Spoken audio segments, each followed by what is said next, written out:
Hello বন্ধুরা, আজকে আমি আপনাদের সাথে ময়দা এবং আলু দিয়ে খুবই অল্প সময়ে তৈরি হয়ে যাওয়া একটি স্ন্যাক্সের রেসিপি শেয়ার করব, যা কিন্তু আপনারা বিকালের নাস্তায় অবশ্যই বানিয়ে ট্রাই করে দেখতে পারেন। তো পুরো ভিডিওটা স্কিপ না করে দেখতে থাকুন। তো প্রথমে আমরা ময়দাগুলো নেব। তো ময়দাতে আমি এখানে 500 গ্রাম ময়দা নিয়েছি। এর মধ্যে দিয়ে দিলাম অল্প লবণ, 1 চিমটি মতো লবণ দিয়ে দিলাম। তারপরে এখানে দেবো 1 চামচ পরিমাণে কালো জিরে দিলে কিন্তু এটা অসাধারণ ডোটা মানে স্বাদটা আসে। আপনারা অবশ্যই কালো জিরে দিয়ে ট্রাই করবেন। এরপরে দিয়ে দিলাম আমি এখানে প্রায় 100 গ্রামের মতো রিফাইন্ড অয়েল। এটাকে দিয়ে এবারে খুব ভালোভাবে ময়দার সাথে আমাদেরকে মিক্স করে নিতে হবে রিফাইন্ড অয়েলের সাথে। এটা আমি দেখুন খুব ভালোভাবে মিক্স না করে নিলে কিন্তু আপনারা স্ন্যাক্সটা বানাবেন না, ওটা অতটা ক্রিস্পি হবে না ঠিক করে ময়াংটা না দিলে। দেখুন আমার এগুলো মেশানো হয়ে গেছে। এবার আমি এগুলোকে আস্তে আস্তে জল দিয়ে একটা খুবও শক্তও নয় আর খুব নরমও নয় এমন একটা ডো বানিয়ে নেব। দেখুন আমার ডোটা তৈরি হয়ে গেছে। আমি আপনাদেরকে দেখিয়ে দিলাম। এটা কিন্তু আমি খুব শক্তও রাখিনি বা খুব নরমও করিনি, মিডিয়ামভাবে রেখেছি আমি। এবারে ওটাকে আমি 30 মিনিটের জন্য রেস্টে রেখে দেবো। ততক্ষণে আমি আলুর পুরটা রেডি করে নিই। প্রথমেই কড়াইতে আমি কিছুটা চীনাবাদাম দিয়ে হালকা করে রোস্ট করে নিলাম চীনাবাদামগুলোকে। এরপরে কড়াইতে সরষের তেল দিয়ে দিলাম এখানে 2টো শুকনো লঙ্কা। এখানে আমি শুকনো লঙ্কার ফোড়ন দেবো, তার জন্য শুকনো লঙ্কা দিয়ে লঙ্কাগুলোকে ভালোভাবে লাল করে নিতে হবে। এরপরে আমি দিয়ে দেবো এখানে কুচানো পেঁয়াজ। আমি এখানে 2টো বড় বড় পেঁয়াজ নিয়েছি, কুচিয়ে রেখেছিলাম। পেঁয়াজগুলোকে এবার আমি তেলেতে দিয়ে দিলাম, দিয়ে এবারে ভালো করে লাল করে নিতে হবে পেঁয়াজগুলোকে। এরপরে কিন্তু আমাদের পেঁয়াজগুলো হালকা হালকা লাল হয়ে গেলে ওই একই তেলে আমি দিয়ে দিচ্ছি আদা রসুনের পেস্ট। আমি এখানে 1 চামচের মতো আদা রসুনের পেস্ট ইউজ করেছি। আর আমি এই রেসিপিটা আপনাদেরকে খুবই অল্প সময়ের মধ্যে দেখানোর চেষ্টা করছি, যাতে খুব তাড়াতাড়ি তৈরি হয়ে যায়। বাড়িতে কোনো আত্মীয় অসময়ে চলে আসলে আপনারা কিন্তু এই স্ন্যাক্সটা তাদেরকে বানিয়ে খাওয়াতে পারেন। আর এটার শেপ দেওয়াটাও কিন্তু কোনো ঝামেলা নেই, শুধু জাস্ট ডো বেলে আপনারা এটা শেপ দিয়ে নিতে পারবেন। দেখুন এবারে আদা রসুনটা হয়ে গেল ওখানে ভালোভাবে কষানোর পরে আমি এখানে সেদ্ধ আলু দুটোকে ম্যাশ করে রেখেছিলাম, আমি এখানে দিয়ে দিলাম। দিয়ে ভালোভাবে আলুর সাথে এই মশলাটাকে মাখিয়ে নিতে হবে।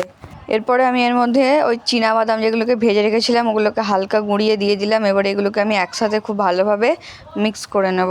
এরপরে আমি এখানে দিয়ে দেবো কাসুরি মেথি পাতা। আপনাদের কাছে যদি ধনে পাতা থাকে তো আপনারা ধনে পাতা দিয়ে দেবেন। এরপর এখানে দিয়ে দিলাম আমি অল্প পরিমাণে জিরে গুঁড়ো দেওয়া হয়ে গেলে সব উপকরণগুলোকে আবারও খুব ভালোভাবে হালকা ভাজা ভাজা করে আমি মাখিয়ে নেবো। তারপরে দেখুন আমাদেরকে এবারে শেপটা দিতে হবে। তো আমি প্রথমেই একটা ময়দার লেচি কেটে নিয়েছি। লেচিটাকে এবার আমি যতটা বড় সম্ভব করা যায়, যতটা বড়োভাবে বেলা যায় আমি ততটা বড় করে এটাকে বেলে নিচ্ছি। দেখুন আমার বেলা হয়ে গেছে। এবারে আমি নিয়েছি একটা ধারালো ছুরি। আমি আপনাদেরকে দেখিয়ে দিলাম প্রথমেই কীভাবে আপনারা কাট লাগাবেন। আপনারা আর একবার ভালোভাবে দেখে নিন, তাহলে বুঝতে পেরে যাবেন কী করে এটাকে কাটতে হবে। জাস্ট এক প্রান্ত থেকে আর এক প্রান্ত কেটে আপনাদেরকে আলাদা করে নিতে হবে। এটা প্রায় একটা শঙ্কুর মতো আপনাদেরকে শেপ দিতে হবে। এই শেপ দেওয়াটা না বুঝতে পারলে আপনারা ভিডিওটাকে রিমাইন্ড করে আর একবার দেখে নিয়ে বুঝে নিতে পারবেন। এটা কিন্তু খুবই সহজ এর শেপ দেওয়া, এমন কিছু জটিল কোনো ব্যাপার নয়। দেখুন আমি প্রথমে 4 ভাগ করে নিয়ে তারপরে এটাকে আরও কয়েকটা ছোট ছোট পিসে আমি কেটে নিচ্ছি এক প্রান্ত থেকে অন্য প্রান্তে। দেখুন আমার সব পিসগুলো হয়ে গেছে। আমি আপনাদেরকে দেখিয়ে দিলাম একটা তুলে। এবারে আমি এর মধ্যে দেবো স্টাফিংগুলো। দেখুন আমি ওই কাঠগুলোকে আরও সরু সরু করে নিয়েছি, আপনারা চাইলে আগেরটার মতনও রাখতে পারেন। এবার সবার মধ্যে আমি ওপর থেকে পরিমাণ মতো অল্প অল্প করে আলুর পুরটা জাস্ট দিয়ে দিলাম।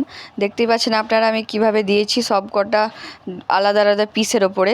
এবারে জাস্ট আলুর পুরটাকে আপনাদেরকে ওর ওপরে একটু ফ্ল্যাটভাবে ছড়িয়ে নিতে হবে। ছড়িয়ে নেওয়ার পর কিন্তু আপনাদেরকে এটাকে এবারে মুড়তে হবে। দেখুন আমি যে সরু কোণাটা ধরলাম, কোণাটা ধরে এবার আলুর পুরটাকে সাথে নিয়ে আমি এটাকে এভাবে জাস্ট গুঁড়িয়ে নিলাম। তাহলেই কিন্তু আপনাদের শেপটা রেডি। আপনারা দেখতে বুঝতে পারলেন কি না আরেকবার তাহলে রিভাইন্ড করে বুঝে নেবেন। দেখুন এবারে জাস্ট আলুর পুরগুলোকে একটু ভেতরে ঢুকিয়ে দেবো। আমি আর একটাও দেখিয়ে দিচ্ছি আপনাদের সুবিধার জন্য। আবারই সেম প্রসেসে আমি আলুর পুরটাকে চারিদিকে একটু ছড়িয়ে নেব। উঁচু থাকলে কিন্তু এটা মোড়া যাবে না, যার জন্য। দেখুন আমার সবগুলো শেপ রেডি হয়ে গেছে। এবারে আমি এগুলোকে কড়াইতে ভাজবো। দেখুন আমি একে একে সব পিসগুলো এবারে কড়াইতে দিয়ে দিচ্ছি। আর আপনারা যদি এখনও ভিডিওটা দেখতে থাকেন তাহলে চ্যানেলটাকে সাবস্ক্রাইব করে অবশ্যই পাশে থাকবেন। এগুলোকে কিন্তু আপনাদেরকে গোল্ডেন ব্রাউন করে ভেজে নিতে হবে, তাহলে দেখবেন ক্রিস্পি করে ভাজা হয়েছে। এবারে আপনারা কিন্তু এটাকে কেচাপের সাথে পরিবেশন করতে পারেন। দেখুন আমি কেচাপের সাথে এটাকে পরিবেশন করে নিচ্ছি। আর এই ভিডিওটা দেখার জন্য অনেক ধন্যবাদ।